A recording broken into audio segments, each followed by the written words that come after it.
thanks for watching the daily debate for tonight. I'm Taghreed Hussein. I have the pleasure of your company for the coming hour. We'll be talking on the political side of the news and the economic side of the news as well. Since yesterday, the cabinet approving economic stimulus plan in order to limit through Egypt's economic crisis has been making headlines. The significance of the stimulus plan, in what way is it a rescue, and how will it prop up the ailing economy?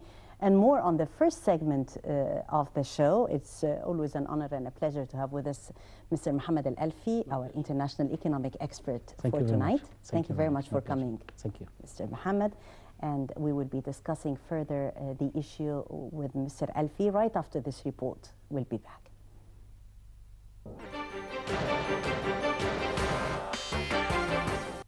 The cabinet approved on Wednesday an additional 22.3 billion Egyptian pounds in spending on investment projects to boost the economy over the coming 10 months.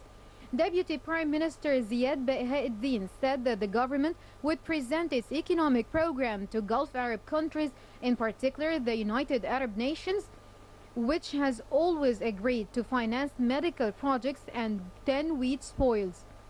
Part of the new investment will be directed towards the impoverished South. Minister of Planning Ashraf Al-Arabi said that the cabinet is mulling the injection of the money to stimulate the growth of the economy. Al-Arabi said fresh allocations would be directed towards paying money owed to contractors, as well as working with the banking sector to resolve the delinquency of around 4,000 closed factories. Finance Minister Ahmed Galal said last week that the government plans to increase infrastructure investment in an attempt to compensate for the drop in private sector driven by political instability. But with the budget deficit standing at an estimated 243 billion pounds, or 14% of the gross domestic product in the fiscal year ending in June, there is little room for maneuver. Following the ouster of President Mohamed Morsi on July the 3rd, Saudi Arabia, Kuwait and the United Arab Emirates pledged a total $12 billion in loans, grants and fuel shipments. Of that, $5 billion has already arrived. The political crisis has dealt a blow to any hopes for a quick economic recovery, but aid from its Gulf allies is likely to prevent a financial collapse. The interim government hopes to repair the business environment and attract money back to Egypt by improving security, removing logistical bottlenecks, and pumping in new funds.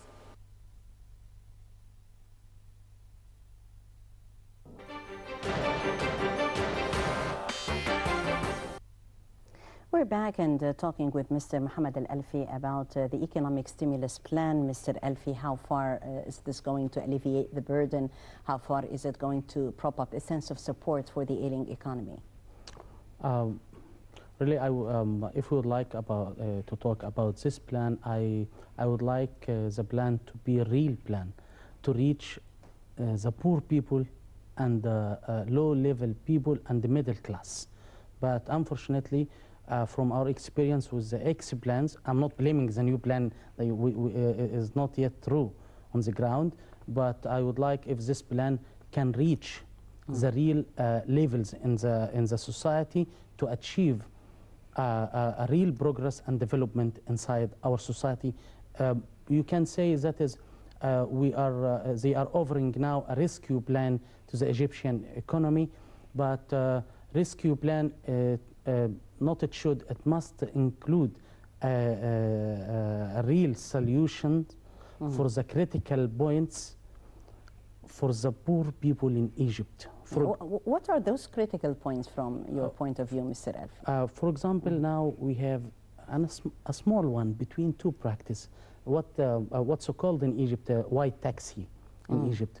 Most of those drivers, they are taking loans before to renew cars and listen to the ex-government to cooperate to make our country clean and clear and to attract the tourists to come to Egypt. That was very good, but the economic situation was very bad.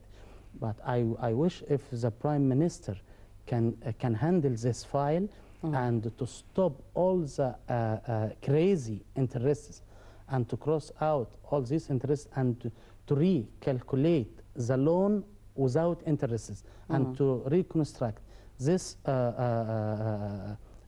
amount based on the original loan, to provide a real solution to this point. That is one example.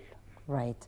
And concerning also the pace of the street, why are the poor complaining that economic policies do not reach them that quickly? For example, we have more than 3 million workers in the construction fields, and more than 30,000 companies. They are working before as subcontractors. 30,000 company closed. If you will say 30,000 by 5 or 6 persons, and add it to more than 3 million daily workers, that means you have a real problem. Those people, we don't like them to go again to be angry in the streets against the government. Now, if they would like to, this government, if they would like to achieve a real stability inside Egypt and to provide or to offer real solutions, must take care and to solve not traditional solutions, but real solutions on the ground to support those people. Because unfortunately, most of the solutions, they do care about the businessmen. But that is not good idea to work for a one level in the country, because the only investors or businessmen, they are not leading the country. The needs of the people or many levels inside the society leads the country, not the businessmen only. It's a kind of cooperation. So between the businessmen and the people of the country. But to care about one part of this game, let's say game, so you failed in a big trap, and you will suffer later, and you will face not potential problems, but you will face a real problem on the ground. The deficit jumped since the beginning of 2013 to nearly half of the government spending. So what do you think are the plans that should be adopted right now in order to diminish the deficit meanwhile? Really, I didn't agree with the most statements or issues by the government, because they are talking about the growth rate. It's, for example, it's 1% now, and after 3 or 4 months or the end of the year will reach 2%. That is not the real solution. But the real solution is to go to the major projects.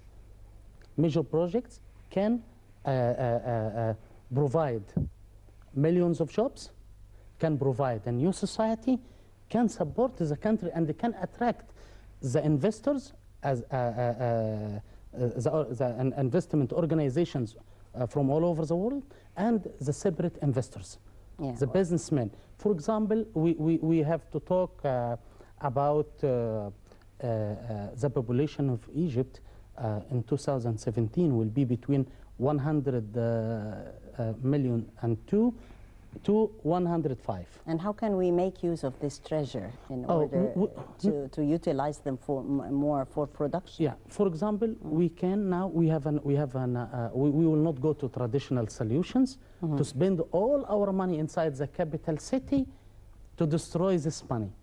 No more spend inside capital city. If you'd like to provide a real solution, go to the north coast or the northwest of this country to create a new economic capital city of Egypt, to create a new community, agricultural, industrial, new port, new airport, new electricity projects. Are there pros and cons, Mr. Alfy, for those projects when established? Yes, for example, I will give an example. Most of the companies in Europe and the investors, they can't find real projects to come to Egypt. The previous projects, tourist projects at the seaside, like Sharm el-Sheikh, Hurghada, North Coast, to work 2 or 3 months per year. What sort of projects do you think is quite appealing for luring further foreign investments to the country?